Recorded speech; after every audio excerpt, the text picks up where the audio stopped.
नमस्कार। तो एक कुछ क्वेश्चनों को देखिए। क्या आप यूपीएससी की तैयारी कर रहे हैं और आपने कॉन्स्टिट्यूशनल बैकग्राउंड अगर पढ़ा है तो क्या आप ये सवाल कर पा रहे हैं? और अगर आप कर पा रहे हैं तो आप आईएएस पीसीएस की परीक्षा निकाल पाएंगे। और अगर आप सिंपल एक्ट्स को रटने की कोशिश कर रहे हैं तो मेंस में जाकर या फिर कॉन्सेप्ट के किसी सवाल में जाकर आपको समस्या हो सकती है। लेकिन इस क्लास के माध्यम से आपको कोई प्रॉब्लम नहीं आएगी। बस कुछ समय आप हमारे साथ चलिए, आप देखेंगे कि चीजें आपके लिए बेहतर होती जा रही है। और अगर मेंस का क्वेश्चन इन लाइंस पे आता है तो आप कर पाएंगे। तो देखते हैं क्वेश्चन क्या है। Discuss the major constitutional development in India after 1858 and their impact on society and polity. 1858 के बाद भारत में प्रमुख संवैधानिक विकास और समाज पर, राजनीति पर उनके प्रभाव पर चर्चा कीजिए। तो 58 का ये सवाल है। एक और सवाल देखिए, क्या है सवाल। It would have been difficult for constitutional assembly to draft the constitution in 3 years, but for experience gained with the Government of India Act 1935। ये सवाल है। एक और सवाल देखिए आप। ये 1919 के एक्ट पर सवाल है। The government of India act 1919, also known as Montesquieu Chelmsford Reform, aim to discuss the participation of Indians in the government. However,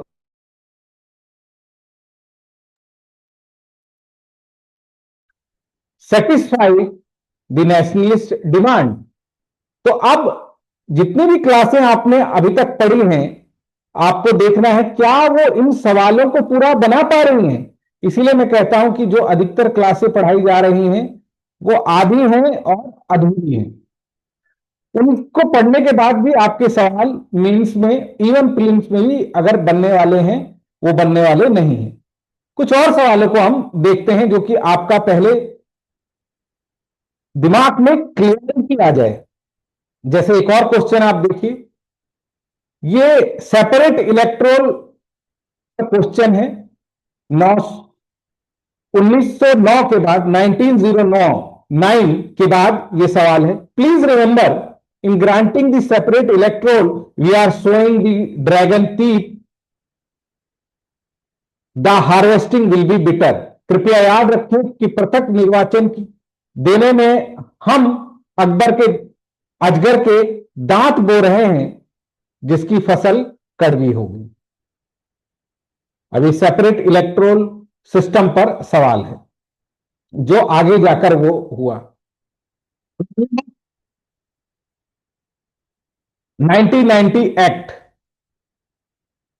1999 act अधिनियम की समस्याएं।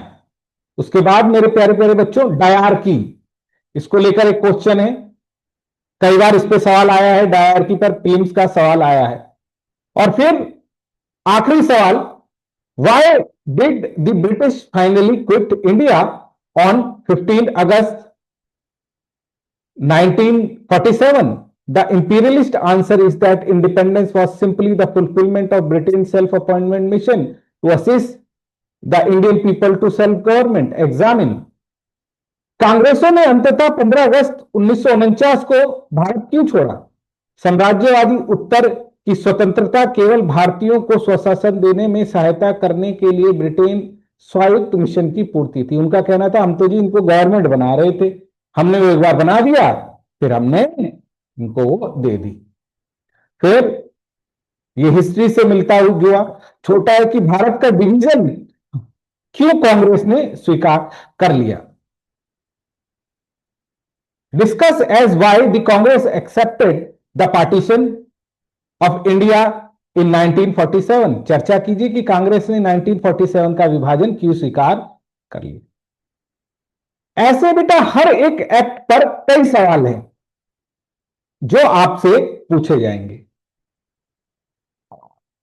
कि आज की इस क्लास में ये प्रीलिम्स का मेंस का बैच है, पॉलिटी का पूरा बैच ये हमारे रजनीश आईएएस एकेडमी के टेली ऐप पर है। आप इसको देखने का प्रयास कीजिएगा, आपको बहुत फायदा होगा। अभी इस बैच पर काफी छूट है, 1 साल के सब्सक्रिप्शन के साथ हम ये बैच दे रहे हैं। इसको आप करेंगे, आपको काफी हेल्प मिलेगी। तो आइए हम शुरुआत करते हैं।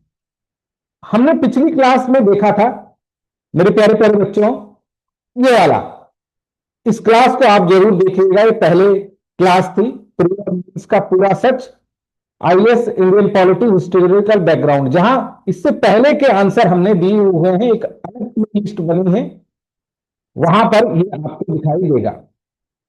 नमस्कार, मेरा नाम रजनीश है और मैं डायरेक्टर हूं रजनीश आईएएस एकेडमी का। इसके अलावा मेरा 9 ईयर का एक्सपीरियंस है GS paper 2, GS paper 4 political science optional का, ऑनलाइन ऑफलाइन दिल्ली में मैं पढ़ाता हूं।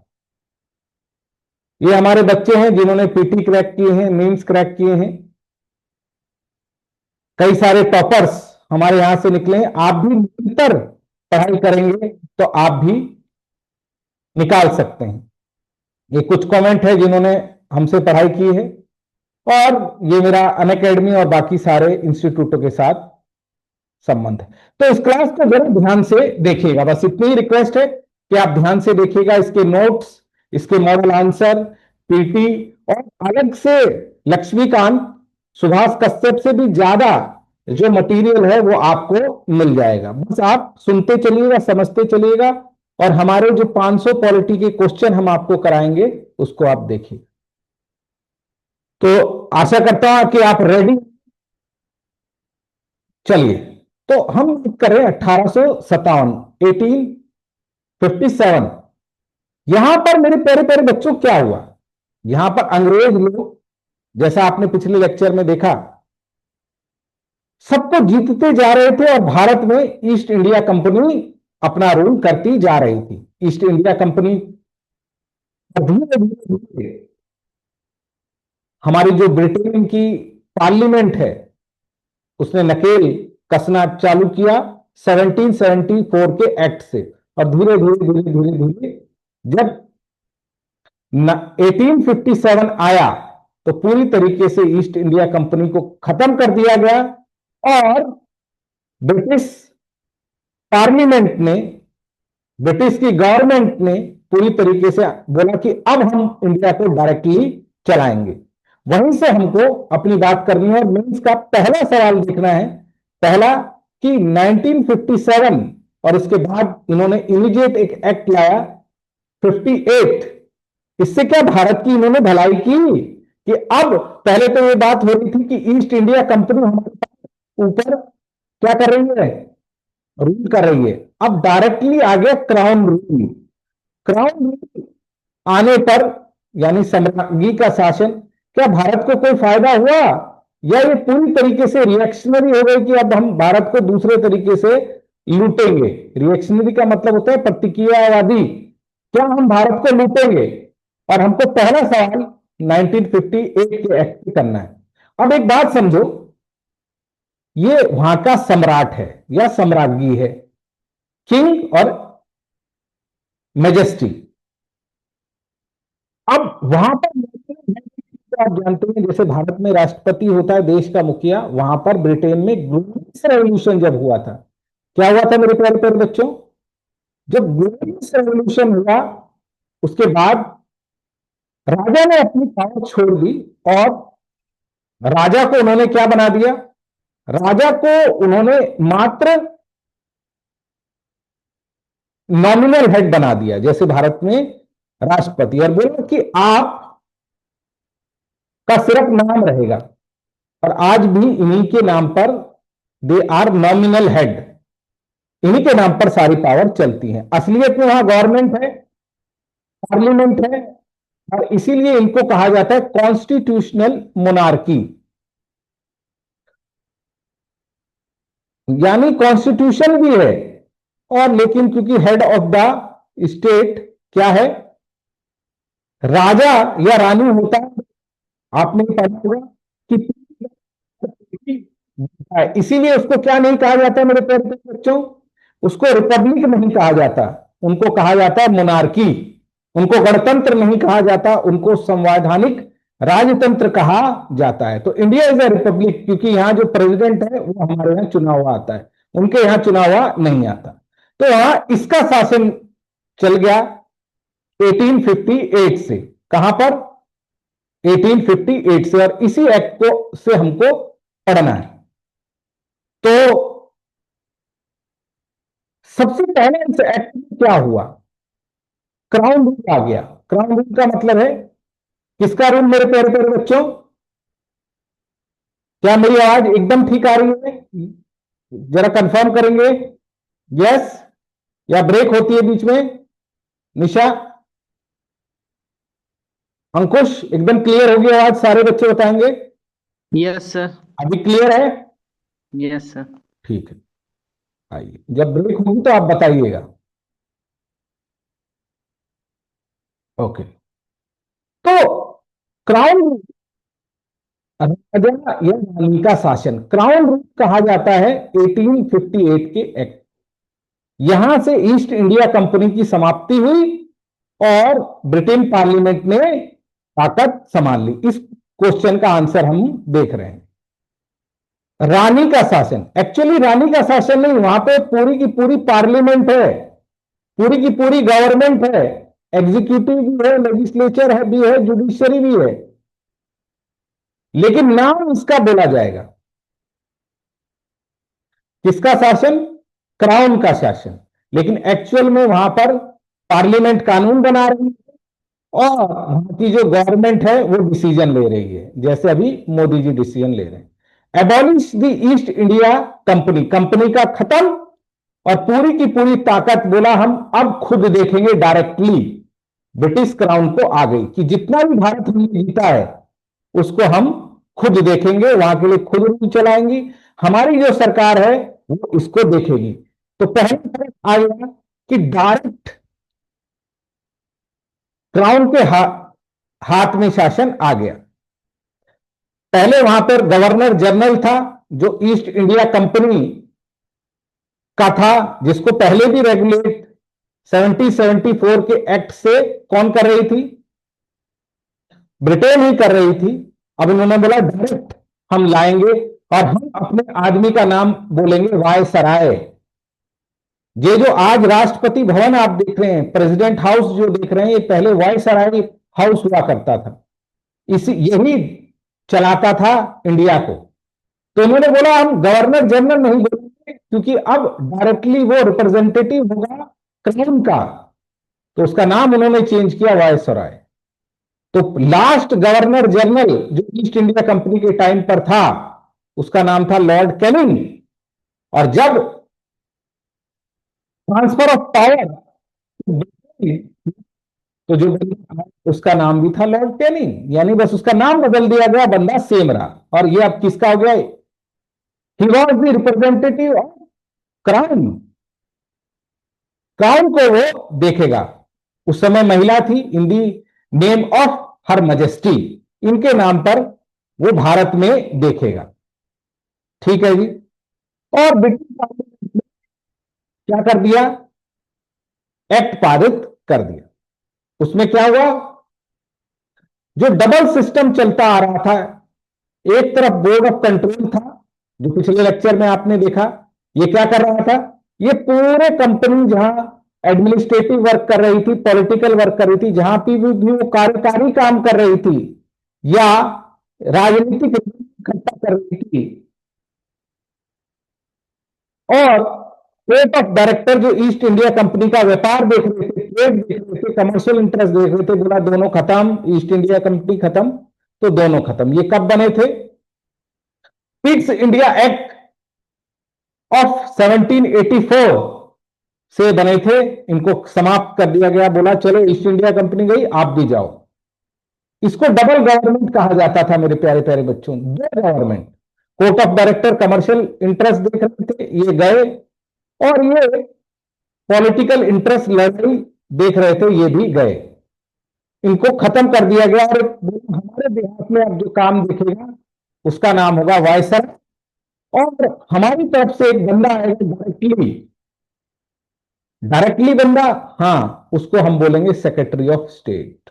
अब आगे जो नाम चलना चालू होगा वो होगा सेक्रेटरी ऑफ स्टेट। इसकी पावर होगी कंट्रोल, सेक्रेटरी ऑफ स्टेट। वो आगे पार्लियामेंट में रिफॉर्म देखेंगे आप, वो भी सेक्रेटरी है। फिर चेम्सफोर्ड भी सेक्रेटरी है। तो एक सेक्रेटरी होता था और एक वायसराय होता था। तो दो का कॉम्बिनेशन इन्होंने बना दिया, एक को बोला सेक्रेटरी, एक को बोला वायसराय। और बोला ये देखेगा पूरी अथॉरिटी होगी इसको कंट्रोल करने की, इंडियन एडमिनिस्ट्रेशन की। और ये रिपोर्ट किसको करेगा? जो काम कर रहा है ये रिपोर्ट करेगा पार्लियामेंट को।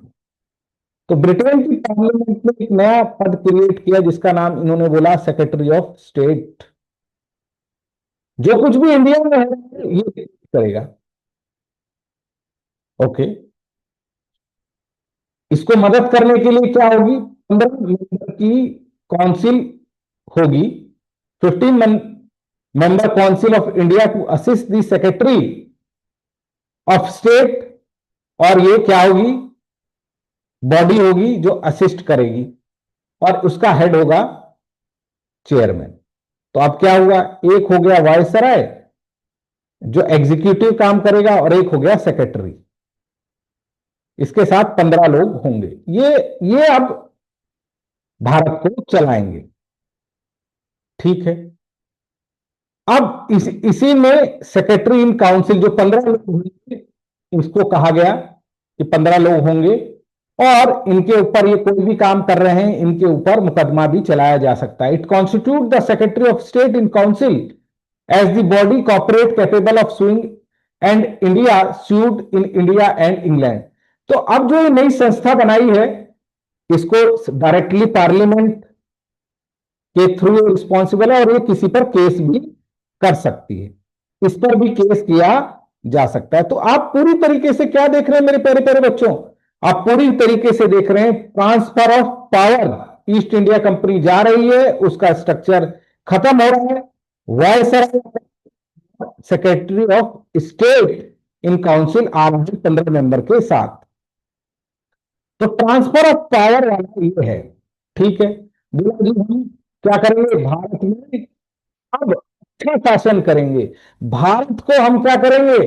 अब वहां हम डेमोक्रेसी धीरे धीरे कि वहां पर वो सपेरों का देश है, कुछ सुधरे, अच्छा सिस्टम वहां पर हो सके। इसीलिए इस एक्ट का नाम ही क्या रखा गया? ये फिल्म्स का सवाल है, यहीं पर अधिकतर बच्चे डूब जाते हैं कि ये बताइए कि गवर्नमेंट ऑफ इंडिया एक्ट किसको कहा जाता है कि अब हम भारत में अच्छा शासन लाने वाले हैं? ये 1858 के एक्ट को कहा जाता है। गुड कुछ नहीं हुआ, पर गुड इन्होंने बोला। तो गुड कहां बोला? यहां पर बोला। तो सिस्टम में चेंज लाए। सिस्टम में ये चेंज लाए। अब सिस्टम में क्या चेंज लाए? सिस्टम में चेंज लाने के लिए इन्होंने बोला देखिए लड़ाई अभी हुई है 1 साल के अंदर, अब हम शासन करेंगे, हमारी साम्राज्य का शासन होगा। पार्लियामेंट डायरेक्टली देखेगी, वायसराय देखेगा। अब हमें थोड़ा टाइम दे, हम बढ़िया तरीके से आपके यहां जो कॉन्स्टिट्यूशनल डेवलपमेंट करेंगे वो बढ़िया करेंगे, बढ़िया तरीके से आपको कानून बनाकर ज्यादा शक्तियां देंगे, इंडियंस को आगे बढ़ाएंगे। हम तो क्यों को बढ़िया बनाने आए हैं। तो बोला एक हम डिटेल एक्ट पास कर रहे हैं अपनी पार्लियामेंट में कि इंडिया में ये अब होगा। तो इन्होंने इंडियन काउंसिल एक्ट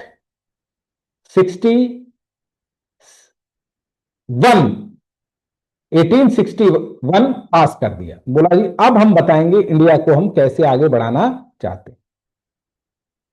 अब इस एक्ट को देखिए, इन्होंने ये कहा कि अंग्रेज लोग हमसे खफा हैं क्योंकि हमने तो बहुत सारे इलाके जीत लिए हैं।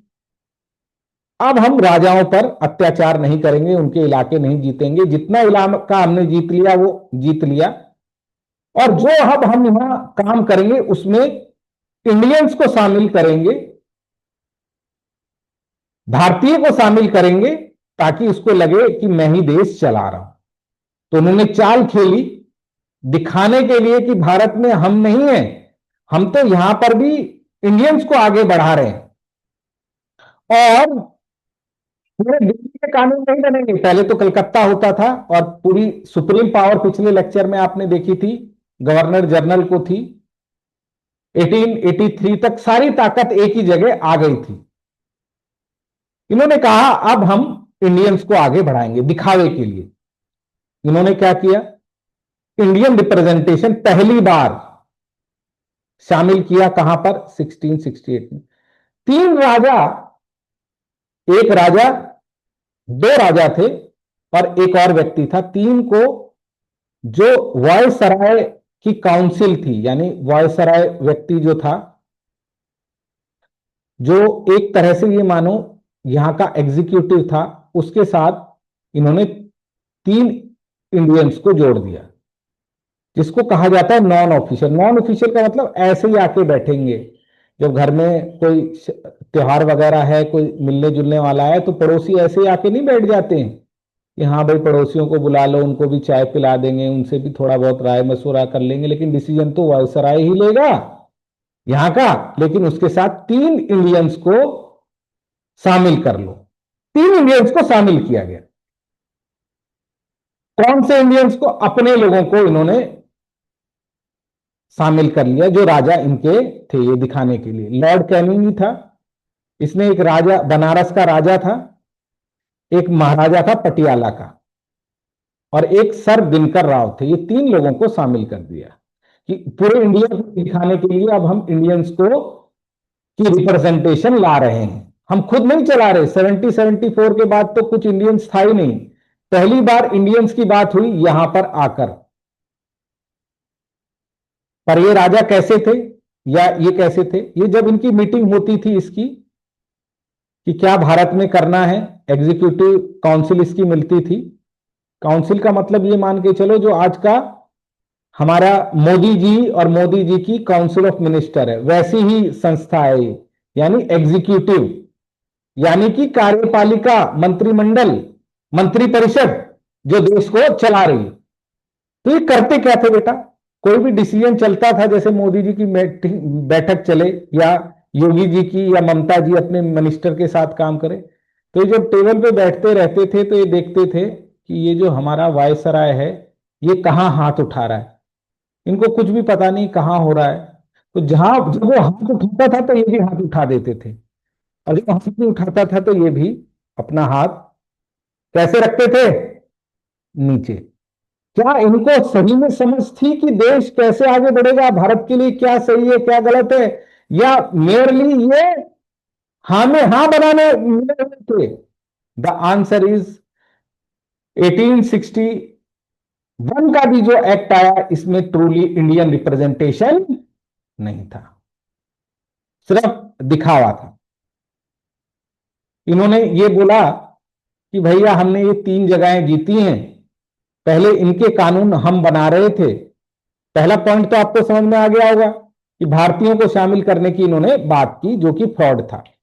दूसरा, इन्होंने इलाके जीते थे, कौन से बेटा, ये वाला इलाका इन्होंने जीत लिया था, जिसको कौन सा इलाका कहते हैं, इसको कहते हैं मद्रास।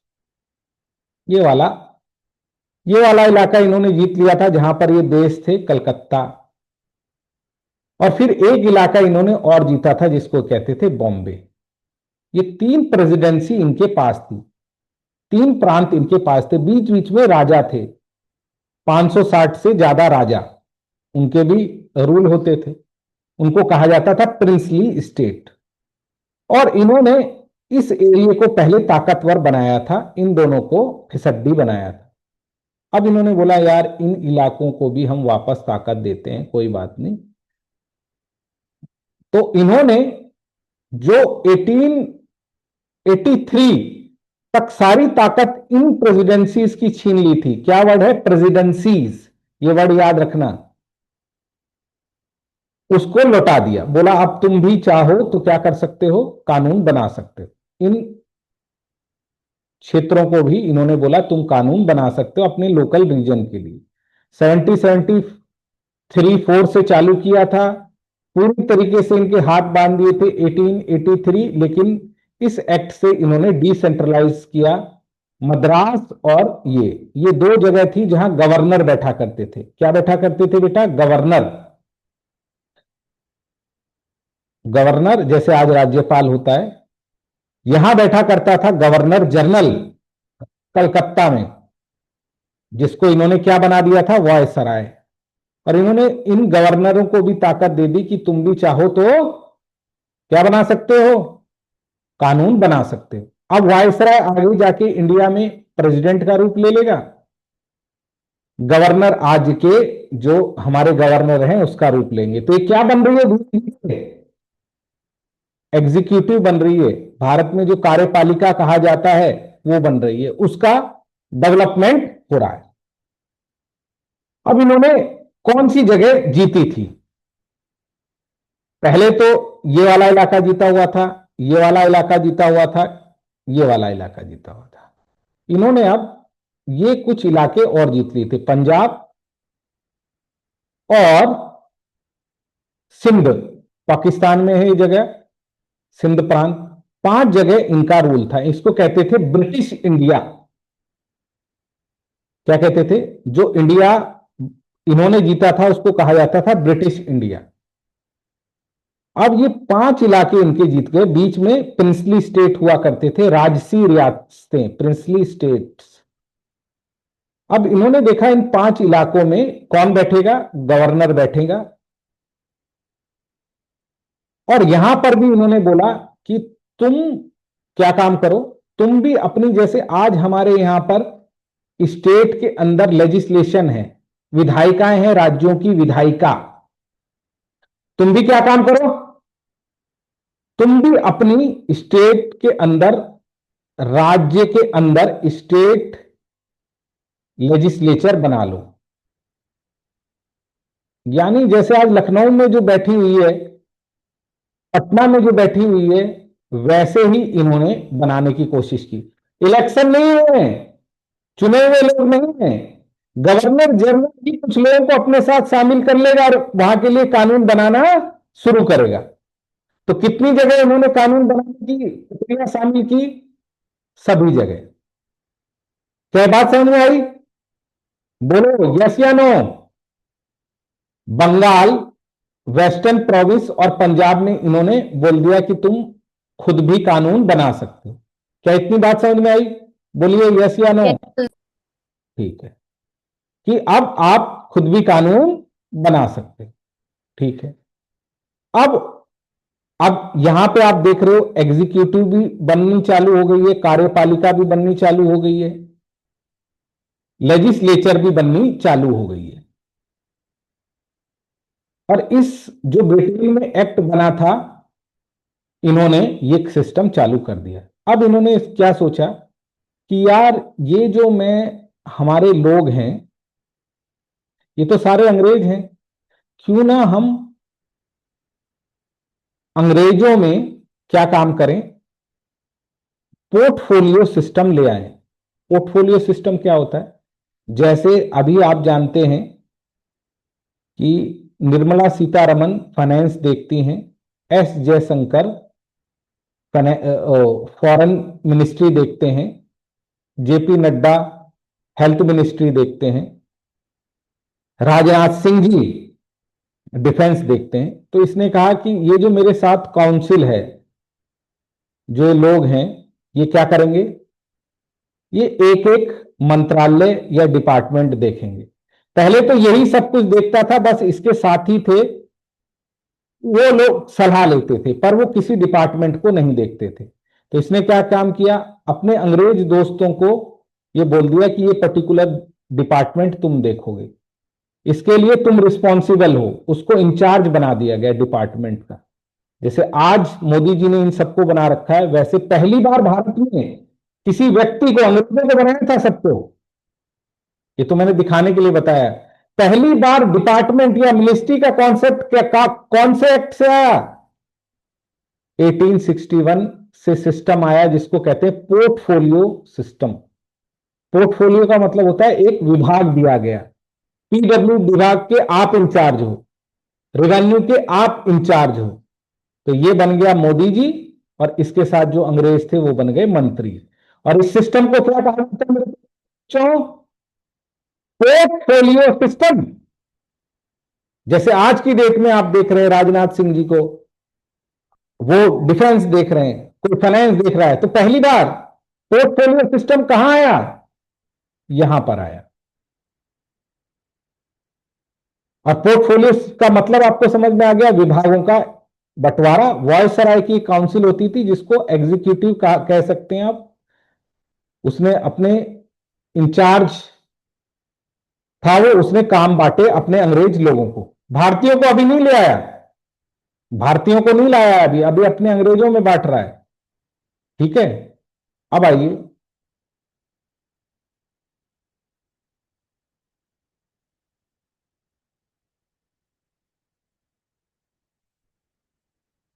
वॉयसराय के पास दो काउंसिल थी, इसको समझो। वॉयसराय के पास दो काउंसिल है। एक है एग्जीक्यूटिव काउंसिल,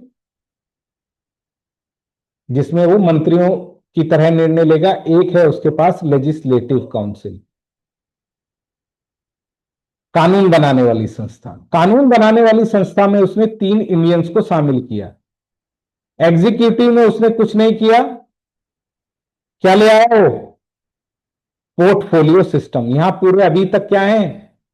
सारे ब्रिटिशर ही हैं, यानी देश को चलाने वाले ब्रिटिशर ही हैं। कभी कभी कानून बनाएंगे ये लोग पूरे भारत के लिए, ब्रिटिश इंडिया के लिए, तो 3 इंडियंस को हां में बुला लेंगे। पर क्या ये देश चलाने में इंडियंस को शामिल कर रहे हैं? द आंसर इज नो, नहीं कर रहे। ऐसा ही स्टेट्स के अंदर क्या होगा? इन्होंने एक काउंसिल बना दी राज्यों के अंदर भी, जिसको कौन देखेगा? गवर्नर। गवर्नर वहां के बना दिए। और ये भी अब क्या बना सकते हैं? लॉ बना सकते हैं गवर्नर लोग, और चलाते भी गवर्नर के ही थ्रू होंगे। ये पूरा कानून बनाएंगे किसके लिए? भारत के लिए। गवर्नर ने भी काउंसिल बना ली है, तो वो अपने स्टेट के लिए कानून बना सकते हैं। अब आओ, 1857 के अंदर मेरे प्यारे प्यारे बच्चों, इमरजेंसी लगी थी। इमरजेंसी में ऑर्डिनेंस लाना, एक चिट्ठी लाना कि जब काउंसिल ना चल रही हो तो दे कानून कैसे बनेगा। ये आपने पढ़ा हुआ। ऑर्डिनेंस क्या होता है, याद करो। ऑर्डिनेंस वो होता है जब लेजिस्लेचर, विधायिका ना बैठी हो और देश में एकदम से कानून बनाने की आवश्यकता बन जाए, तो प्रेसिडेंट ऑर्डिनेंस इशू करता है। पहली बार ऑर्डिनेंस कब आया? 1961 के 1861 के एक्ट में आया ऑर्डिनेंस। बोला इमरजेंसी के दौरान वायसराय ऑर्डिनेंस इशू कर सकता है, एकदम से जरूरत है तो इशू कर सकता है। तो जी ये ताकतें आ गई। फिर से समझो, कानून बनाने वाली लेजिस्लेटिव की 3 यूनिट्स, राज्य जो पहले से थे उनको बोला तुम भी कानून बना सकते हो। 3 नई बोला तुम भी कानून बनाने की संस्था बन सकते हो। और मेरी जो काउंसिल है एग्जीक्यूटिव वाली, जो देश को चलाएगी, उसके अंदर मैं पोर्टफोलियो सिस्टम ला रहा हूं। और देश के अंदर अभी 1857 के अंदर महान स्वतंत्रता संग्राम हुआ है। अब मेरे को एक ताकत में अपने हाथ में ले रहा हूं कि अगर ऐसा महान स्वतंत्रता संग्राम हुआ तो मैं कानून इशू कर दूंगा इमरजेंसी में। ये सिस्टम वहां पर आ गया। अब इसी आधार पर मेरे प्यारे प्यारे बच्चों देश चला। पर क्या इसमें कुछ भी ये बोला गया था कि ये गुड गवर्नेंस का है एक्ट? पर क्या इसमें कुछ भी गुड गुड गवर्नेंस है? The answer is no. पूरी की पूरी पॉलिसी उनकी ऐसी ही बनी रही। क्या उन्होंने इंडियंस को शामिल किया? नहीं किया। क्या उन्होंने अभी भी जो उनकी पॉलिसीज चलती आ रही थी उसमें अत्याचार किया? The answer is yes. और इंडियन रिप्रेजेंटेशन का एक्ट है, इंडियन रिप्रेजेंटेशन है कहां? इंडियंस तो है ही नहीं, इसीलिए ये एक्ट गड्ढा एक्ट था। तो क्या हुआ बच्चों, इस दौरान भारत में भी पॉलिटिकल चेतना आनी चालू हो गई। 1861 के बाद बहुत सारी पॉलिटिकल पार्टीज छोटी छोटी बनने लगी। मद्रास के अंदर पार्टी बनने लगी, पढ़े लिखे लोग आने लगे। कांग्रेस का भी जन्म हो गया 1884 में। 1884 में किसका जन्म हो गया? कांग्रेस का। कलकत्ता में भी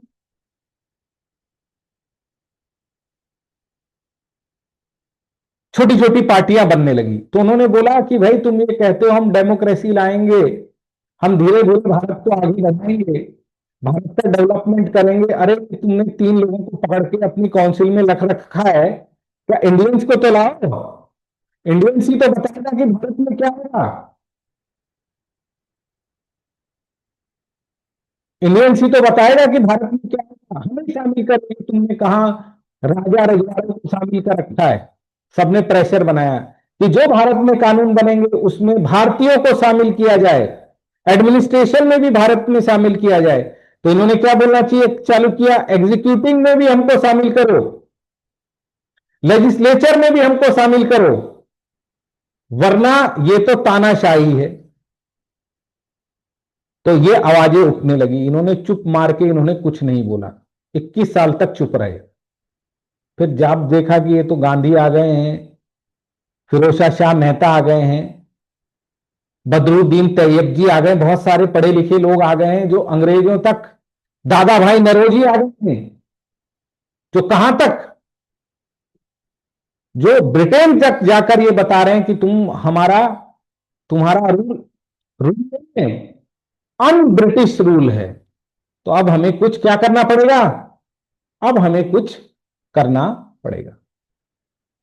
तो उन्होंने क्या किया मेरे प्यारे प्यारे बच्चों, बोला अच्छा थोड़ा हम शामिल करते हैं।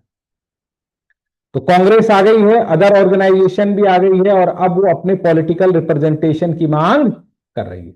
तो बोला चलो थोड़ा देते हैं। बोला हमने पहले बहुत थोड़े नंबर बनाए थे, अब हम थोड़ा इसको बढ़ाते हैं। तो जो एक कानून बनाने वाली संस्था है जिसको लेजिस्लेटिव काउंसिल कहते हैं, एक काउंसिल किसकी, एक काउंसिल वायसराय की, इसमें भी लोगों को बढ़ाते हैं। और जो स्टेट के अंदर हैं, प्रोविंशियल बोलते थे जब इनको, प्रोविंशियल काउंसिल, इसमें भी लोगों की संख्या को बढ़ाते हैं, कुछ इंडियंस को और शामिल करेंगे। तो कानून बनाने वाली संस्था में, लेजिस्लेटिव बॉडीज में इन्होंने इंडियंस को शामिल करने की बात की कि हम संख्या बढ़ाएंगे। नॉन ऑफिशियल का मतलब क्या होता है, जो सरकारी ना हो, ऐसे ही जैसे पहले 3 लोग आके बैठते थे कानून बनाते टाइम, और भी मेंबर बैठ सकते हैं। क्या उनके वोट होगी, क्या उनकी बात मानी जाएगी? नहीं, मेजॉरिटी तो हमारी ही रहेगी, लेकिन आपको हम शामिल करेंगे। तो देखो बेटा, ये है वो काउंसिल, पार्लियामेंट ऑफ इंडिया की तरह है, जो गवर्नर की भी थी और वायसराय की भी थी, राज्यों के अंदर भी थे, प्रोविंसेस प्रोविंसेस में भी थे, और अपना पूरा जो इसको देखेगा, जैसे अभी हमारी लोकसभा है उस टाइप में भी थी। तो वायसराय लोकसभा और उसकी उसमें कानून बनाता था, और ये प्रोविंस क्या करते थे, यहां पर कोई लेजिस्लेट करना होता था तो ये करते थे। तो क्या बन गई कार्य, इन्होंने उनके लेजिस्लेटिव काउंसिल के पावर्स को बढ़ाया, और क्या बोला, अब तुम बजट डिस्कस कर सकते हो कि क्या, कि भाई कलकत्ता में कितना पैसा आ रहा है, कहां खर्च हो रहा है, डिस्कशन करो। जैसे अभी बजट आया है उसके अंदर डिस्कशन है, कितना यहां आया है बजट पर डिस्कशन करो। पर बजट पर डिस्कशन करोगे और क्या उसमें कोई चेंज कर सकते हो? The answer is no. क्या उसमें कोई चेंज कर सकते हो? नहीं, बस डिस्कस कर लो, बोलो। प्लस ये जो एग्जीक्यूटिव काम कर रही है, गवर्नर काम कर रहा है या वॉयसराय काम कर रहा है, इन कामों को भी यहां पर डिस्कस किया जा सकता है इस काउंसिल में। जैसे आज भी पार्लियामेंट डिस्कस करती है कि नहीं, पार्लियामेंट डिस्कस करती है कि मोदी जी क्या कर रहे हैं, वैसे ही इन्होंने डिस्कस कर लिया कौन सी फॉर्म ऑफ गवर्नमेंट बना रहे हैं, पार्लियामेंट्री फॉर्म ऑफ गवर्नमेंट। तो उन्होंने बोला हाँ जी, जो भी भारत में काम हो रहे हैं उसका डिस्कशन लेजिस्लेटिव काउंसिल में किया जा सकता है। क्या किया जा सकता है? उसका डिस्कशन लेजिस्लेटिव काउंसिल में किया जा सकता है। तो उन्होंने क्या किया, डिस्कशन करना शुरू किया। तो देख लो धीरे धीरे पार्लियामेंट्री फॉर्म ऑफ गवर्नमेंट बन रही है, जहां संसद कार्यपालिका के कामों को डिस्कस कर रही है, बजट वहां रखा जा रहा है। तो धीरे धीरे आप देख रहे हो भारत का कॉन्स्टिट्यूशनल डेवलपमेंट हो रहा है। ये बन गई आपकी लोकसभा, धीरे धीरे ये लोकसभा बनेगी। अभी एग्जीक्यूटिव जो वायसराय है उसकी काउंसिल लोकसभा के रूप में बनना चालू हो गई, और राज्यों के अंदर भी धीरे धीरे बनेंगे। अब आओ, जो ये लोकसभा है इसको कहा जाएगा सेंट्रल लेजिस्लेटिव काउंसिल। इसमें कौन है? वायसराय। ये अपनी मनमर्जी से कुछ लोगों को ले आते हैं और आगे बढ़ाते हैं। तो ये पहले राजा महाराजा लाते थे, फिर अब इन्होंने देखा कि ये जो व्यापारी लोग हैं इनको लाया जाए, तो ये बंगाल चैम्बर ऑफ कॉमर्स से कुछ लोगों को ले आए। क्या ले आए? जैसे अब ये सेंट्रल लेजिस्लेटिव काउंसिल है। सेंट्रल लेजिस्लेटिव काउंसिल का मतलब क्या है? लगभग लोकसभा। अब इसमें वायसराय है और वायसराय के कुछ साथी हैं, इसकी काउंसिल है, और इसको कुछ इंडियंस को लाना है। इंडियंस पहले 3 थे, अब संख्या बढ़ा रहा है। अब इन्होंने बोला कि यार ये जो व्यापारी मंडल है इसमें तो 100 लोग हैं, 100 में से किसको लूं मैं? तो उन्होंने बोला आप आपस में इलेक्शन कर लो कि 100 में से कौन मेरे साथ आना चाहेगा। तो भारत में पहली बार इलेक्शन हुआ। क्या जनता ने वोट डाला? नहीं, अपने ही बॉडी के अंदर में से एक आदमी को उन्हें वहां भेजना था, तो आपस में 100 लोगों ने मिलकर, यानी उस मंडल ने मिलकर। तो भारत में सवाल पूछा जाता है इलेक्शन वर्ड कब आया, कि एक ऑर्गेनाइजेशन को एक व्यक्ति यहां भेजना है, या और संगठन को एक मेंबर वायसराय की काउंसिल में भेजना है इंडियंस, तो कैसे भेजे? आपस में इलेक्शन करके एक आदमी को भेजेगा।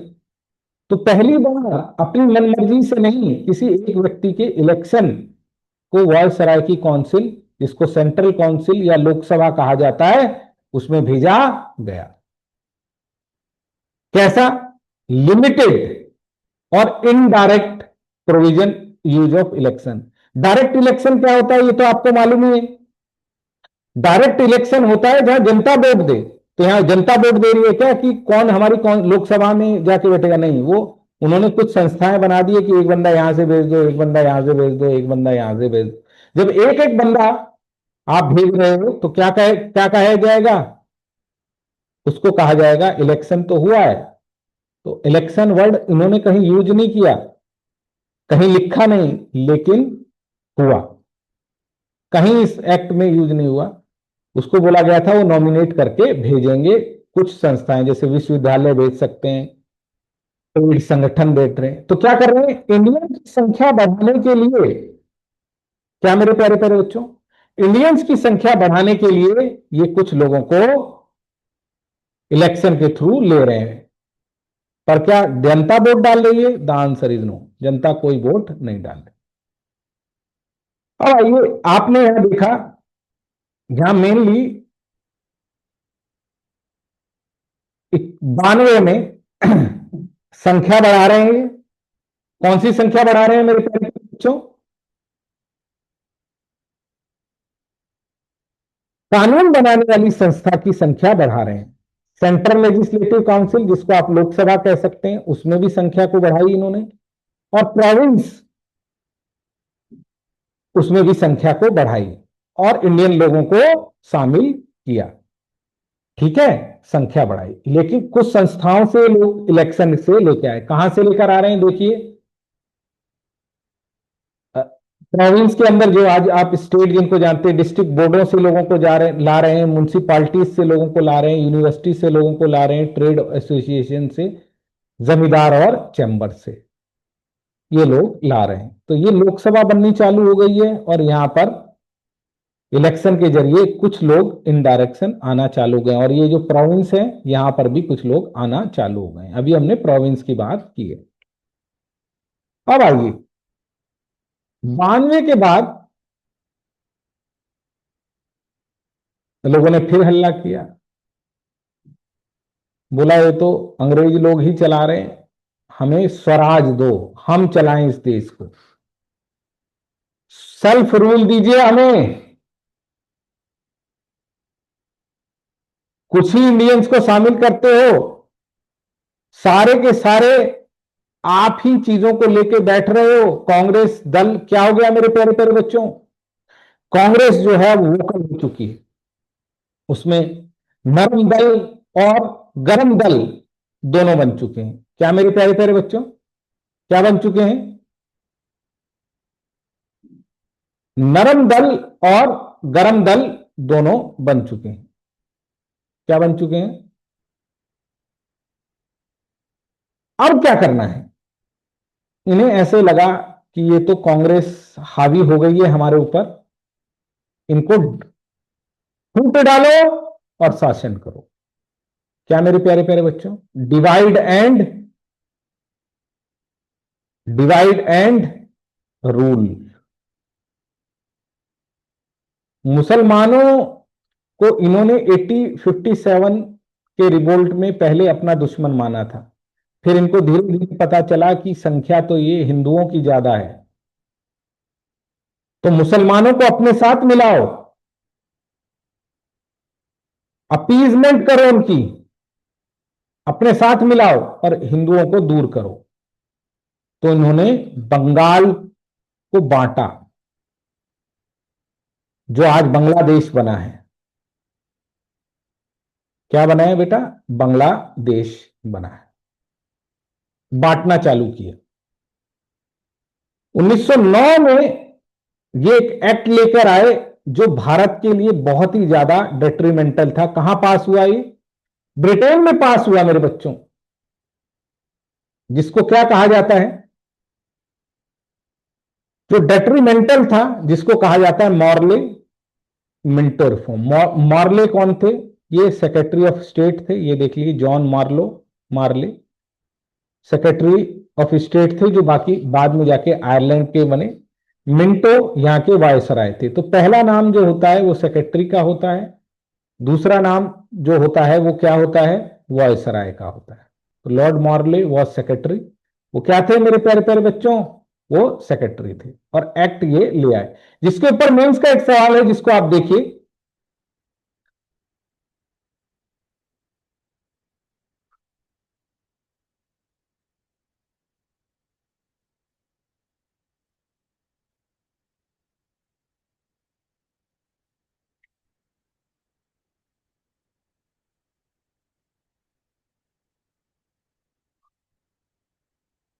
ये remember, please remember separate electorate, we are sowing dragon teeth, the harvest will be bitter. Comment कि हम पृथक निर्वाचन व्यवस्था देकर हम अजगर के दांत बो रहे हैं। क्या बो रहे हैं? अजगर के दांत। अब कैसे इन्होंने अजगर के दांत बोए बच्चों, वो हम देखते हैं। 1909 में इन्होंने क्या कहा और हल्ला हुआ, तो इन्होंने बोला चलो पहले 16 लोग हमने बढ़ाए थे लोकसभा में, सेंट्रल लेजिस्लेटिव काउंसिल में, अब हम 60 कर देते हैं और इंडियंस को भी हम शामिल करते हैं। प्रोविंस के लेजिस्लेटिव में, यानी वहां की लॉ मेकिंग संस्था में भी बोला हम इंडियंस को और बढ़ाएंगे, पर वहां संख्या क्या थी? Non uniform. तो पहला काम क्या किया? वही भारतीयों को और शामिल करेंगे, इंडियनाइजेशन जिसको आप बोलते हैं, इंडियनाइजेशन, भारतीयकरण, उसका करना इन्होंने शामिल किया। क्या शामिल किया मेरे प्यारे प्यारे बच्चों? इंडियनाइजेशन इन्होंने शामिल किया। उसके बाद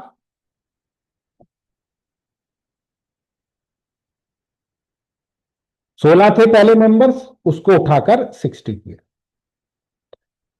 उसके बाद इन्होंने क्या किया बच्चों, क्या बोला, क्या ये जो लोग आएंगे ये बहुमत में हो सकते हैं बाहर से? नहीं, इन्होंने मेजॉरिटी अपने पास ही रखी कि आके तुम बैठ लो, बोल लो, लेकिन फाइनल डिसीजन जो होना है वो तो हम जो ऑफिशियल लोग हैं वो ही लेंगे। तो जो गवर्नर वायसराय की काउंसिल ही मेन अथॉरिटी थी, बट इन्होंने इंडियंस को बढ़ाया। प्रोविंस में उन्होंने बोला हम देख सकते हैं कि बाकी लोगों की संख्या भी ज्यादा हो सकती है, अपने पास ही सब कुछ रखेंगे अभी भी बच्चों, तो और संख्या बढ़ गई। इन्होंने आपने देखा क्या बोला जी, पहले आप आकर सवाल करते थे, अब आइए और सवाल कर लीजिए। पहले एक एक ही सवाल पूछते थे, अब आप सप्लीमेंट्री क्वेश्चन भी पूछ सकते हैं। यानी 92 में सिर्फ क्वेश्चन पूछने का हक दिया था किसी टॉपिक पर, अब 1909 में क्या कहा कि भाई उसी टॉपिक पर एक बार आपने क्वेश्चन किया तो फॉलो अप क्वेश्चन भी कर सकते हैं। मेरे प्यारे प्यारे बच्चों, उस फॉलो अप क्वेश्चन को क्या कहते हैं? उस फॉलो अप क्वेश्चन को कहते हैं सप्लीमेंट्री क्वेश्चन। तो क्या राइट्स दिया मेरे प्यारे प्यारे बच्चों? सप्लीमेंट्री क्वेश्चन के राइट्स भी दे दिए। ग्रेट। देखो, पहले बजट पर सिर्फ डिस्कशन था, सिर्फ हो हल्ला मचा सकते हो, कुछ कर नहीं सकते।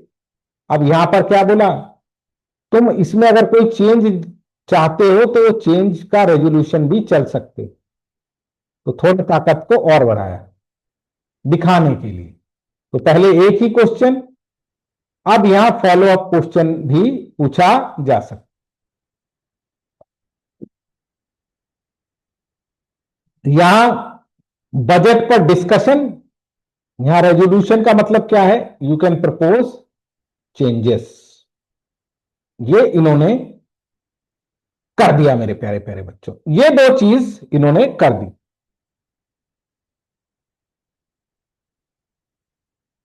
ग्रेट, आगे बढ़ो। अब सबसे भयंकर चीज जो इन्होंने की, क्या की, बोला ये जो हमारी काउंसिल है जिसमें सारे के सारे अंग्रेज थे कार्यपालिका में, अब पहला बंदा है जो हम इंडियंस लाएंगे। किसमें बेटो, बेटा एग्जीक्यूटिव काउंसिल। एग्जीक्यूटिव काउंसिल का मतलब क्या होता है, कार्यकारी। जो वायसराय था उसके साथ जितने भी लोग थे जो काम कर रहे थे वो सारे अंग्रेज थे, सिर्फ लॉ बनाने के लिए इंडियंस आते थे।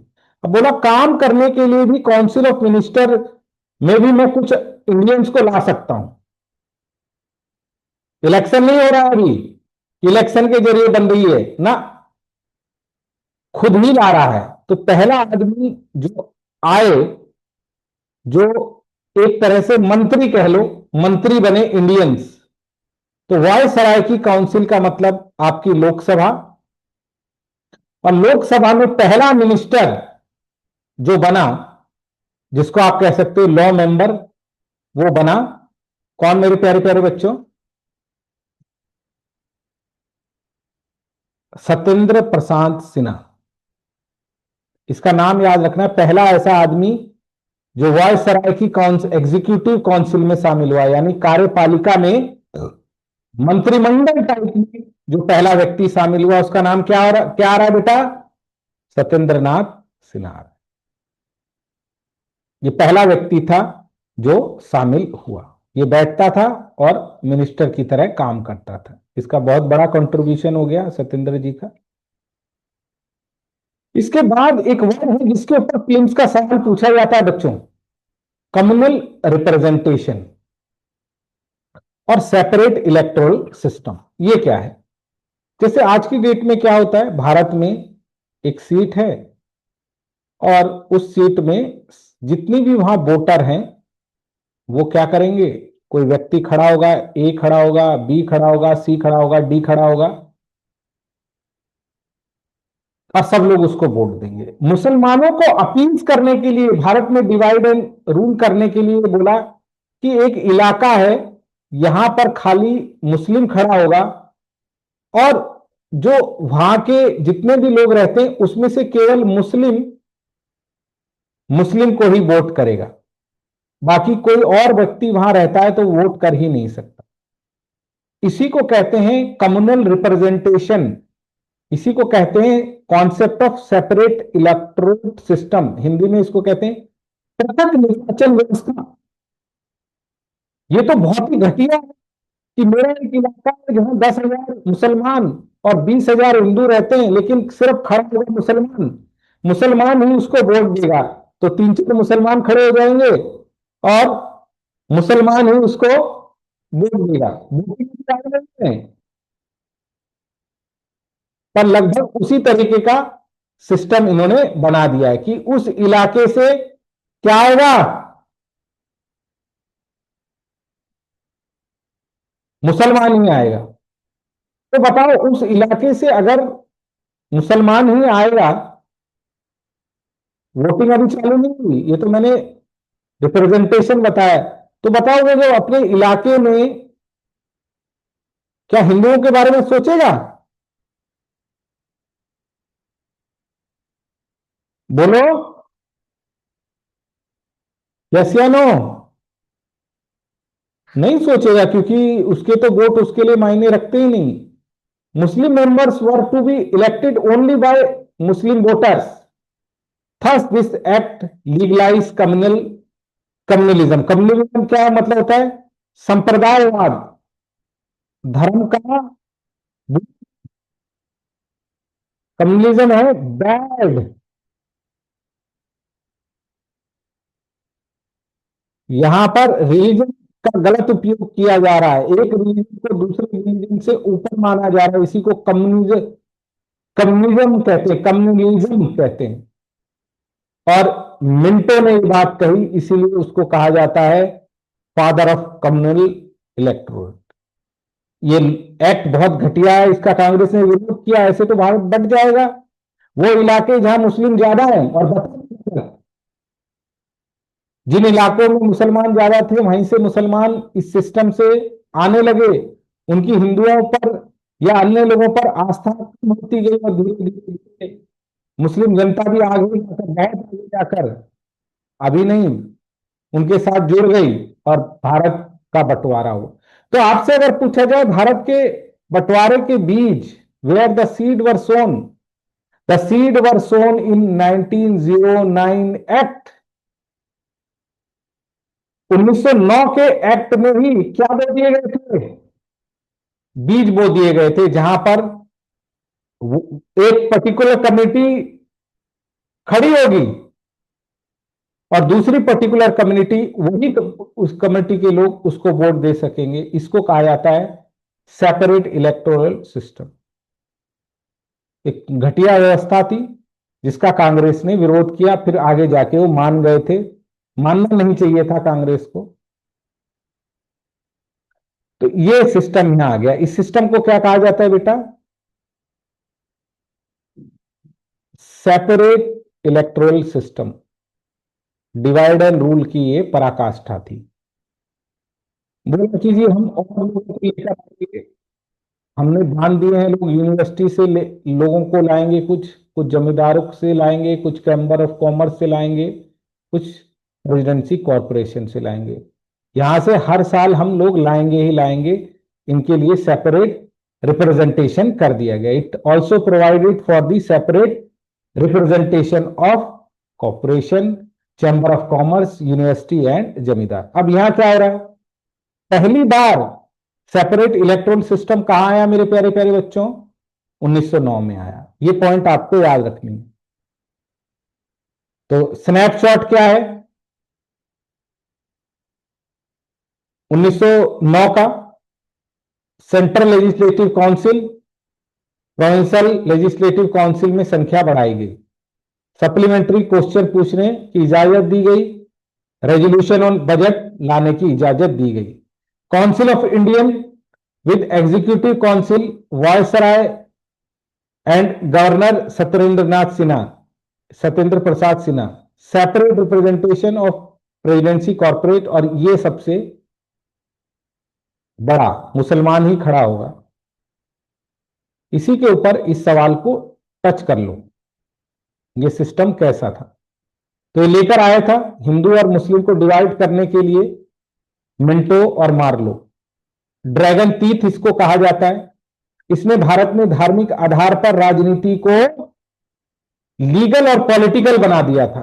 अब तो भाई मुसलमान खड़ा होगा, मुसलमान ही उसको देखेगा, जबकि भाई इलाके में जो भी कोई व्यक्ति है वो उसको देख सकता है। और अब धर्म को राजनीति के साथ जोड़ दिया गया, और जैसे ही धर्म को राजनीति के साथ जोड़ते हैं तो उनके नेशनल इंटरेस्ट, इकोनॉमिक इंटरेस्ट और केवल उन्हीं के साथ अटैच हो जाते हैं, दूसरे से सेपरेट हो जाते हैं। और आगे जाके इसी ने बोला कि मुसलमान यहाँ पे संख्या कम है, वो हिंदू उनको दबाएंगे, और टू नेशन थ्योरी आ गई कि भारत को अलग किया जा सके, क्योंकि 1909 के बाद एक सेपरेट पॉलिटिकल आइडेंटिटी बन गई थी, एक अलग आइडेंटिटी बन गई थी। मुसलमानों ने उसको उभारा था कि तुम एक अलग हो मुसलमान हो, तुम्हें मुसलमान ही वोट देगा, मुसलमान अलग से खड़े होंगे, जो कि आगे जाके डिमांड ऑफ पाकिस्तान के रूप में कल्मिनेट हुआ। इससे क्या हुआ, भारत की नेशनल यूनिटी कमजोर हुई, है ना। ये जो धार्मिक आधार पर लोग बट गए, इससे मुस्लिम कम्युनिटी आ गई। हिंदू ने ये कहना चालू किया कि हम भी अलग हैं। जब मुसलमानों ने ये कहना चालू किया, उनको ज्यादा प्रिविलेजेस देने लगे, तो हिंदुओं ने भी ये कहना शुरू किया। और जब ये कहना चालू किया मेरे प्यारे प्यारे बच्चों, तो डिवाइड हो गए, अलग उसी आधार पर कई पार्टियां बन गई धर्म के आधार पर। यही भावना फिर आगे जाके डिप्रेस क्लासों में आएगी, माइनॉरिटी में आएगी, जिसने भारत को की एकता अखंडता को, और आगे जाके हिंदू मुसलमानों में इतने झगड़े हुए, इतने झगड़े हुए, इतने झगड़े हुए, मुस्लिम लीग बनी, उसने इतने झगड़े किए, ब्लड शेड हुआ कि आखिरी में कांग्रेस को ये मानना पड़ा कि भाई अगर हम न गांधी मान रहे थे, न नेहरू मान रहे थे, ना कांग्रेस पार्टी मान रही थी, लेकिन क्योंकि पार्टी बन गई और इतना डिवाइड हुआ कि अगर हमने उनकी बात नहीं मानी तो भारत में गृह युद्ध छिड़ जाएगा। इसीलिए कांग्रेस ने उसको मान लिया। क्या कर दिया, कांग्रेस को मानना पड़ा। यह क्वेश्चन भी आपसे पूछा जाता है कि भारत ने क्यों मान लिया।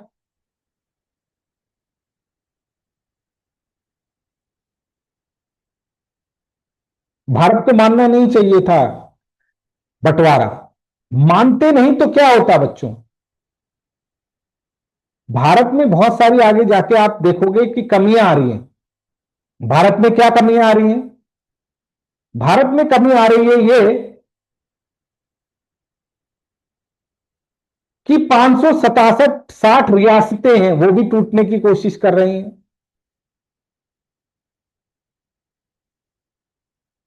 भारत में जिसको इकट्ठा करना है, नॉर्थ ईस्ट है जिसको इकट्ठा करना है, और कोई भी भारत के साथ जुड़ नहीं रहा। ऐसे में अगर आगे जाके आप पढ़ेंगे, अगर सरदार पटेल कांग्रेस नहीं मानते तो भारत का और बंटवारा हो सकता था। तो कुछ ना मिलने से, तो उनको क्या लगा मेरे बच्चों, कुछ ना मिलने से तो कुछ मिलना ही बेहतर है, कुछ ना मिलने से तो कुछ मिलना ही बेहतर है। इसीलिए उन्होंने आगे जाके इस डिमांड को मान लिया। ये बात आपको समझ में आ गई होगी मेरे प्यारे प्यारे बच्चों। आगे बढ़िए। तो 1909 का आपने स्नैपशॉट लिया। अब आइए आगे बढ़ते हैं।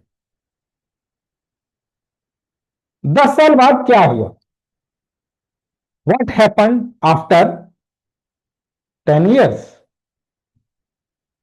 10 years के बाद क्या हुआ।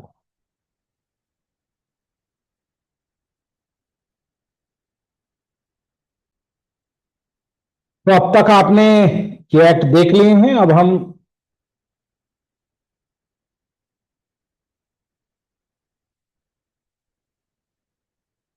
गवर्नमेंट ऑफ इंडिया एक्ट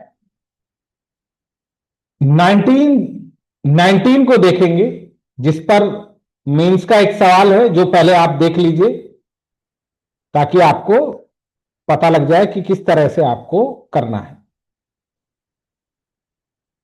तो भारत में क्या हो चुका है बच्चों? फूट डल चुकी है धार्मिक आधार पर, पार्टियां बन चुकी हैं, बंगाल का विभाजन हो चुका है। अब हम एक अगला एक्ट देखेंगे। ये क्वेश्चन आप देखिए, 1919 का एक्ट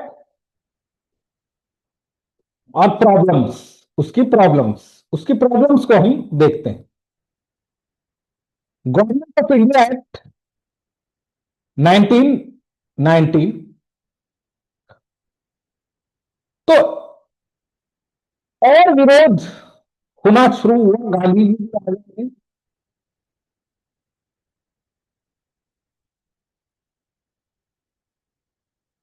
कांग्रेस और मुस्लिम लीग एक पार्टी है, उनके बीच भी लखनऊ समझौता हो गया है और वो डिमांड करें हमको स्वराज दीजिए, हमको सेल्फ रूल दीजिए।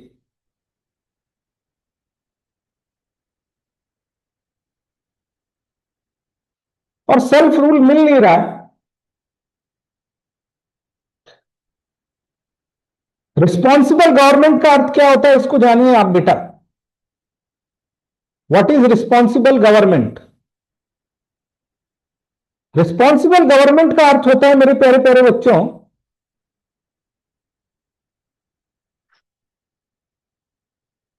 कि जनता जो है वो वोट देकर अपने रिप्रेजेंटेटिव को भेजेगी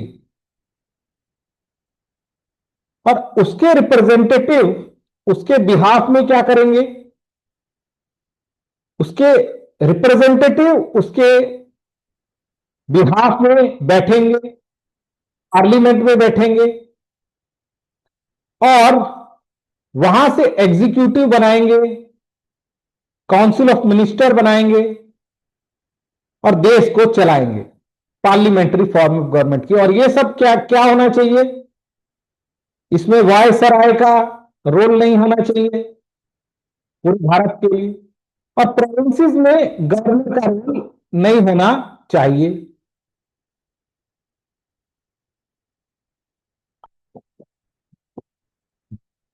तो जब ये डिसाइड हुआ तो क्या हुआ मेरे प्यारे प्यारे बच्चों?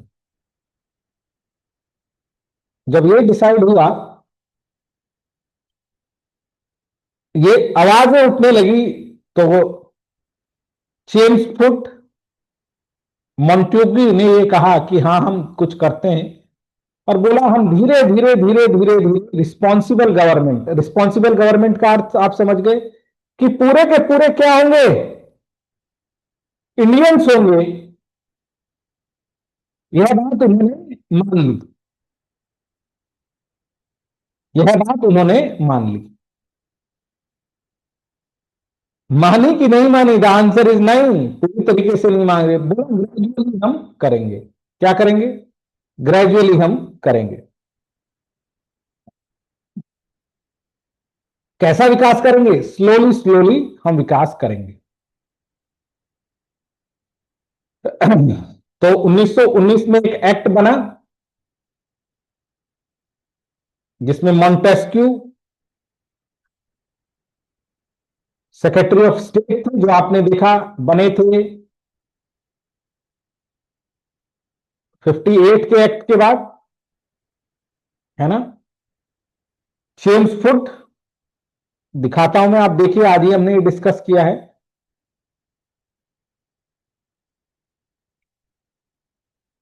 सेक्रेटरी ऑफ स्टेट बनना चालू हो गया है और वायसराय बनना चालू हो गया, ये आज ही हमने देखा है।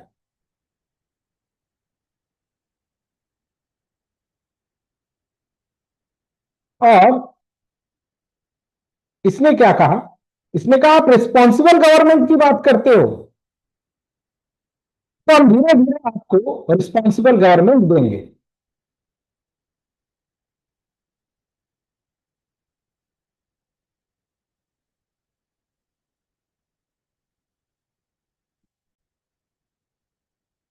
हाँ, तो मेरे प्यारे प्यारे बच्चों, आपने देखा कि चेमफूड और मॉन्टेग्यू क्या कर रहे हैं?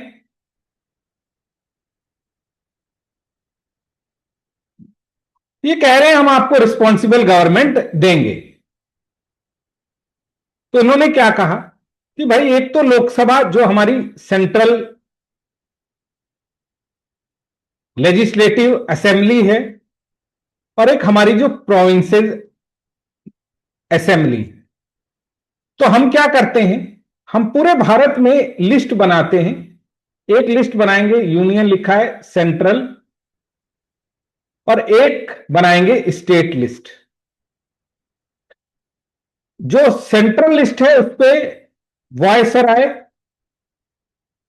और जो प्रोविंशियल लिस्ट है उस पर गवर्नर काम करेंगे। तो सब्जेक्टों को पहली बार बांटा गया है। किस पर कौन कानून बनाएगा, कौन देखेगा, इसको क्या कहा जाता है?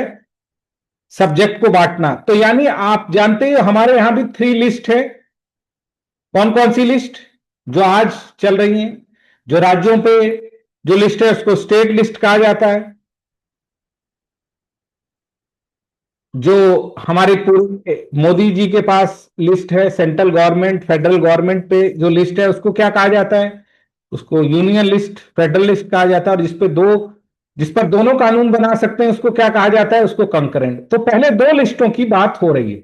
लिस्ट लेकर आए कि एक पे पूरा सेंटर, पूरे उस समय के ब्रिटिश इंडिया के लिए कानून बनाएगा, और दूसरा जो अपने स्टेटों के लिए कानून बनाएंगे। तो लिस्ट की पहली बार बात कहां हो रही है? 1919 में पहली बार बात हो रही है, जिसको क्या कहा जाता है? Montesquieu Chelmsford. इसमें बोला रिजर्व लिस्ट होगी। एक रिजर्व सब्जेक्ट क्या होंगे? जो रिजर्व सब्जेक्ट होंगे उसे कौन देखेगा? गवर्नर जनरल और उसकी executive in council. Governor general नहीं, राज्यों में। तो ये राज्यों के अंदर उसने एक क्या किया बेटा? सब्जेक्टों को उसने 2 भाग में बांटा, एक प्रोविंशियल लिस्ट और एक सेंट्रल लिस्ट। इसमें जो प्रोविंस है इनके, जैसा आपने देखा था, सिंध है, पंजाब है, कलकत्ता है, बॉम्बे है, मद्रास है, इसके अंदर ये जो लिस्ट इनको दी गई है, पहले तो इस लिस्ट पर केवल और केवल वॉइसरॉय देखेगा। उसका काम है डिफेंस को देखना, उसका काम है पोस्ट टेलीग्राफ को देखना, उसका काम है पेटेंट को देखना, करेंसी को देखना, जो कि आज लोकसभा का काम है। दूसरा, जो राज्य कर सकते हैं, where the state can do, उस लिस्ट को क्या कहा जाता है? उस लिस्ट को कहा जाता है प्रोविंशियल लिस्ट। उसको 2 भागों में बांटा है। एक जो गवर्नर देखेगा, जिसको रिजर्व लिस्ट कहते हैं, वहां पे जैसे राज्यपाल को आज ताकत ज्यादा है, वैसे ही राज्यपाल और उसकी जो काउंसिल है वो देखेगी, यानी उसके जो मेंबर है वो देखेंगे। दूसरा, वो लिस्ट जो कानून बनाने वाली संस्था, भारत में पहली बार इलेक्शन होने जा रहे हैं, तो क्या बनेगी? स्टेट्स के अंदर कानून बनाने वाली संस्था बनेगी, जिसका नाम है लेजिस्लेटिव बॉडी। क्या मेरे प्यारे प्यारे बच्चों? तो यानी राज्यों के अंदर 2 संस्था, एक गवर्नर जनरल और उसकी काउंसिल, दूसरी तरफ चुने हुए प्रतिनिधि। इसमें कांग्रेस जीतेगी। तो 2 संस्थाएं एक ही लिस्ट पर काम कर रही है, एक ही जगह काम कर रही है, और ये फेल होगा। इस सिस्टम को क्या कहा जाता है? Dual scheme of governance. ये कई बार यूपीएससी ने क्वेश्चन पूछा है कि डायरकी क्या होती है। तो मेरे प्यारे प्यारे बच्चों, आप बता देंगे कि डायरकी क्या होती है। तो यहां पर गवर्नर जनरल अपनी मन मन मर्जी से निर्णय ले सकता है, लेकिन यहां जो मंत्री बनेंगे, वो रिस्पॉन्सिबल होंगे लेजिस्लेचर के प्रति और वो इस लिस्ट पर काम करेंगे। तो एक हो गई प्रोविंशियल लेजिस्लेचर, यहां जनता के प्रतिनिधि आएंगे, उसमें से सरकार बनेगी, रिस्पॉन्सिबल गवर्नमेंट इसको कहा जाता है। और ये रिस्पॉन्सिबल गवर्नमेंट को इस लिस्ट पर कुछ विषय दिए गए हैं जिस पर वो काम करेगी, और बाकी विषय जो अति महत्वपूर्ण है वो गवर्नर जनरल और गवर्नर जनरल नहीं कहिएगा, गवर्नर को दिए गए हैं। तो क्या करता था, खुद ही निर्णय ले लेता था। क्या करता था, खुद ही निर्णय ले लेता था। इवन इनके जो लेजिस्लेटिव को भी कुछ जो काम दिए गए हैं वो काम भी सही तरीके से नहीं दिए गए थे, इसको रोक भी वो लेता था। असलियत में गवर्नर के पास ही सारी ताकत थी, स्टॉप कर देता था इनके बिल को। तो ये डबल सिस्टम जो ये लेकर आए, इसी को डायरकी कहा जाता है, डुअल गवर्नमेंट, जहां रिजर्व लिस्ट गवर्नर जनरल को मिलनी थी, गवर्नर को मिलनी थी, एंड उसकी काउंसिल को मिलनी थी। ठीक है। तो ये राज्यों में जैसे राज्यपाल है उसको मिलनी है, और जो ट्रांसफर लिस्ट है,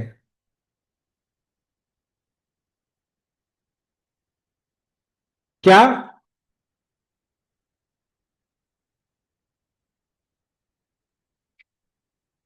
वो अपना ये मंत्री देखें, अब इलेक्शन होने वाले हैं, तो ये सिस्टम डायरकी कहलाता है और फेल हुआ। तो भारत में पहली बार बेटा दो चीजें हुई। भारत में पहली बार डायरेक्ट इलेक्शन कब हुए? भारत में पहली बार डायरेक्टर इलेक्शन हुए हैं कब मेरे प्यारे प्यारे बच्चों? भारत में डायरेक्ट इलेक्शन हुए हैं पहली बार, जनता ने वोट दिया है 1919 के एक्ट से। और सेंटर के अंदर दो संस्थाएं बन गई हैं। जैसे अभी आप लोकसभा और राज्यसभा जानते हैं, राज्यसभा आ गई है। पहले तो एक काम कर रही थी जिसको आप सेंट्रल लेजिस्लेटिव असेंबली के रूप में जानते हैं। अब यहां पर राज्यों का प्रतिनिधित्व देने के लिए भी अपर हाउस आ गया है। तो सेंटर में दोनों हाउस का विकास हो गया। जैसे आज लोकसभा और राज्यसभा है, वैसे ही 1919 के एक्ट के बाद विकास हो गया। और इसको क्या कहा जाता है? इसको कहा जाता है बाय कैमरलिज्म। हिंदी में कहा जाता है द्विसदनीय व्यवस्था, बाय कैमरलिज्म। क्या मेरे प्यारे प्यारे बच्चों? बाय कैमरलिज्म का विकास हो चुका है। और डायरेक्ट इलेक्शन होते थे यहां पर। क्या बात करो, यहां पर भी राज्यसभा का भी डायरेक्ट इलेक्शन। हाँ, ये भी फिल्म्स का सवाल है कि क्या डायरेक्ट इलेक्शन होते थे? हाँ मेरे प्यारे प्यारे बच्चों, उस जमाने में डायरेक्ट इलेक्शन का कॉन्सेप्ट चल निकला था। तो अभी आप राज्यसभा के इनडायरेक्ट देखते हो, लोकसभा के इनडायरेक्ट डायरेक्ट देखते हो। उस समय में लोअर हाउस, जिसको लेजिस्लेटिव असेंबली कहते थे, अपर हाउस जिसे काउंसिल ऑफ स्टेट कहते थे, डायरेक्ट इलेक्शन हो रहे थे। देख रहे हो, एक तरफ डायरकी, दूसरी तरफ बाय कैमरलिज्म। दोनों ही किसी भी परीक्षा के सवाल है प्रीलिम्स में कि केंद्र के अंदर, सेंटर के अंदर दो सदन बन गए, बाय कैमरलिज्म आ गया। जबकि दूसरी तरफ क्या आ गया? दूसरी तरफ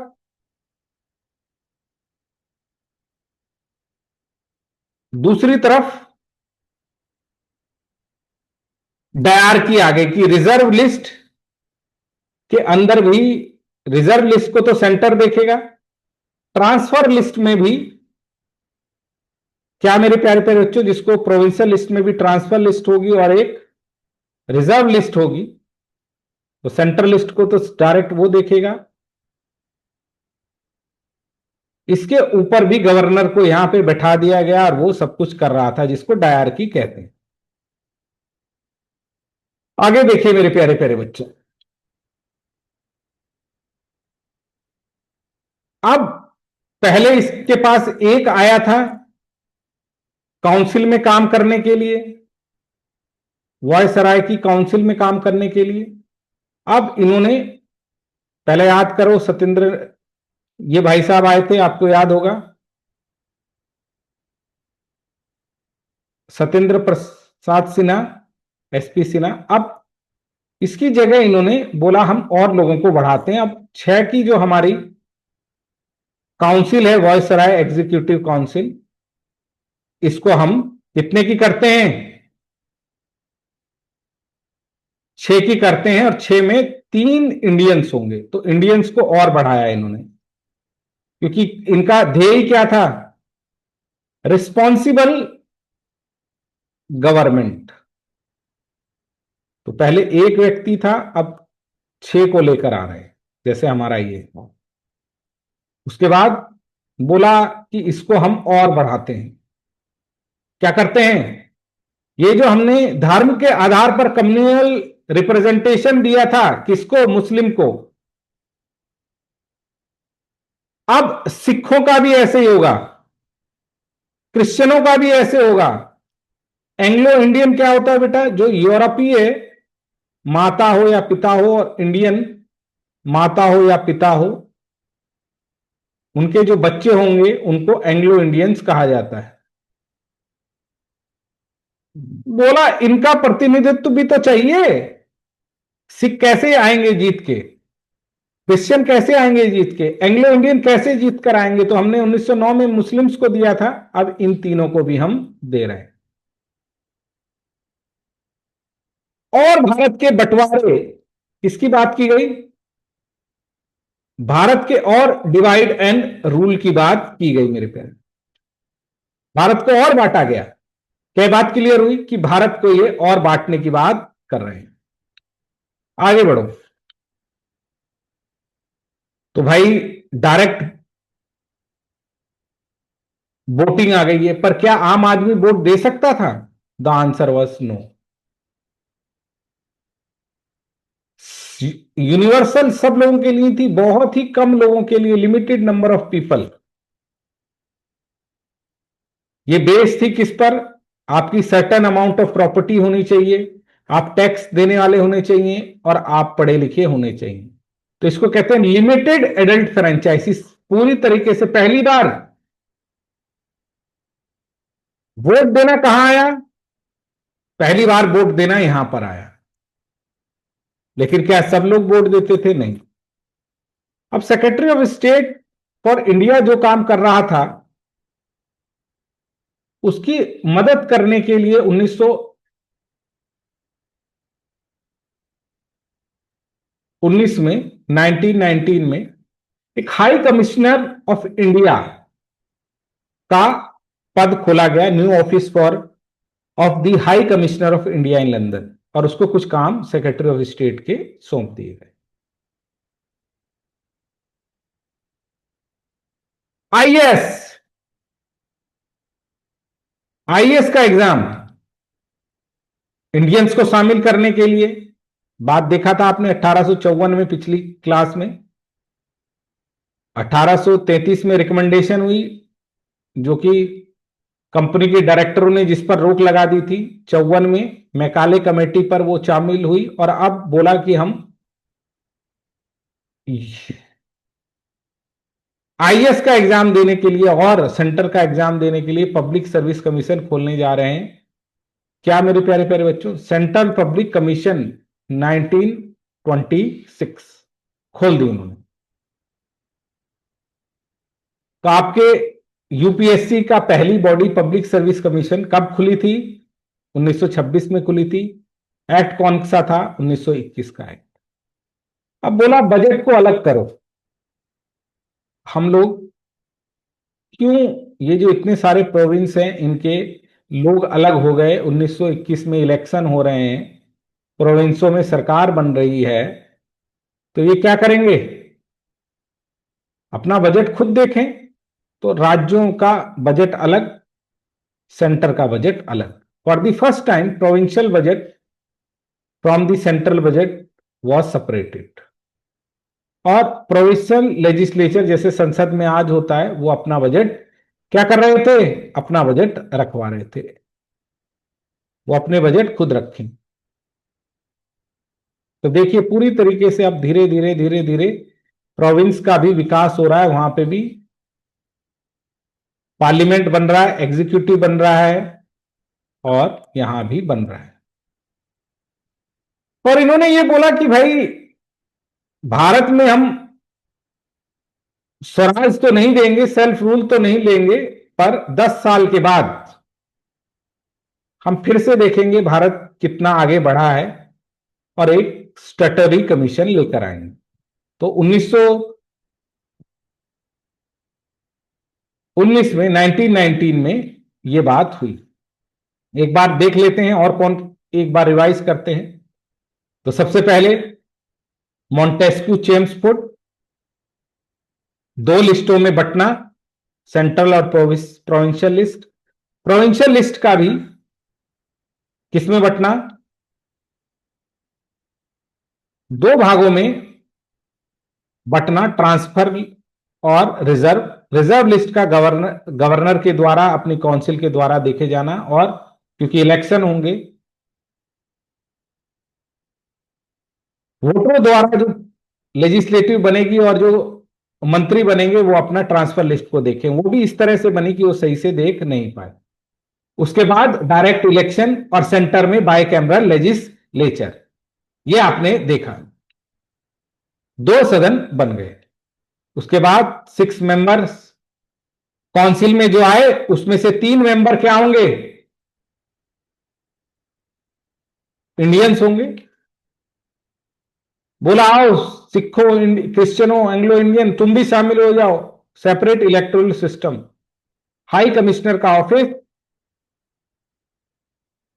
पब्लिक सर्विस कमीशन,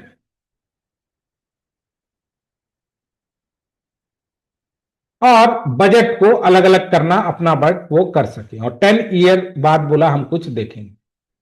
अब क्या ये एक्ट भी अपने में कंप्लीट था, इसका आंसर है नहीं, बहुत सारी इसमें कमियां थी। ठीक है,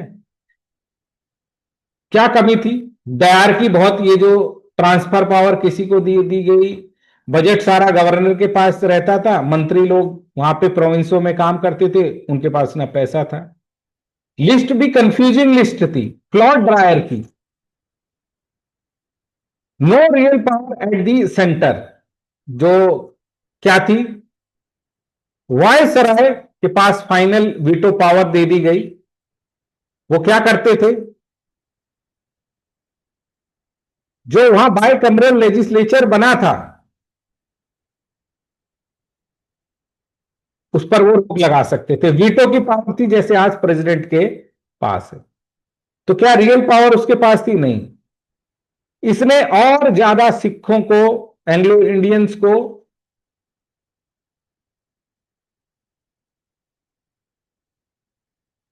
यूरोपियन को जो क्या किया, सेपरेट इलेक्टोरल सिस्टम दिया इसने, और भारत को तोड़ा, कम्युनलाइजेशन किया। क्या इसने रिस्पॉन्सिबल गवर्नमेंट बनाई, नो। बहुत ही कम पार्ट ऑफ द पॉपुलेशन जिसके पास प्रॉपर्टी है, एजुकेशन है, कोई वेल्थ है, जो टैक्स देते हैं, वो बहुत कम लोग थे, तो ये पूरी तरीके से डेमोक्रेटिक नहीं थी। तो बहुत ही ज्यादा प्रॉब्लम थी बेटा। देखिए, once reserve list, finance, police, law, जो मेन मेन एरिया थे, ये ब्रिटिश गवर्नर और उसकी काउंसिल के लिए रख दिए गए, और less important like education, health, local self government, ये मिनिस्टर को दे दिए गए, जो उसके पास इसके लिए पैसा भी नहीं होता था। तो बड़े सारे फ्लॉज थे, इस फ्लॉज को और डिटेल में हम देखेंगे। तो जी ये आपको समझ में आ गया। अब हमारे साइमन कमीशन 1935 और 1947 ये और रह गए। एक बार जरा हम 1958 से रिवाइज करते हैं, क्योंकि देखिए रिवीजन ही सार है, इसीलिए हम वहां चलते हैं।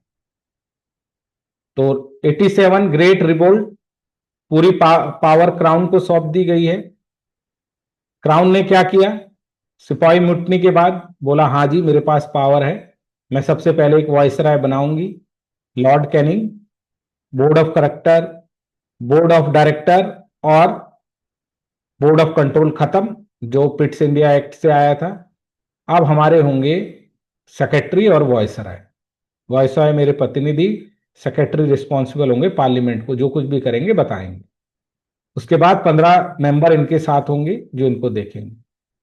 ठीक है। उसके बाद बोला अब मैं आपको गुड गवर्नेंस का एक्ट ला रही हूं, ईस्ट इंडिया कंपनी खराब थी। एक्ट में क्या लाए? इंडियंस का रिप्रेजेंटेशन 61 में 3 लोगों को लाए, राजा ऑफ बनारस, पटियाला, दिनकर राव हाथ खड़ा करते थे, कोई गुड गवर्नेंस का नहीं था। जो इनके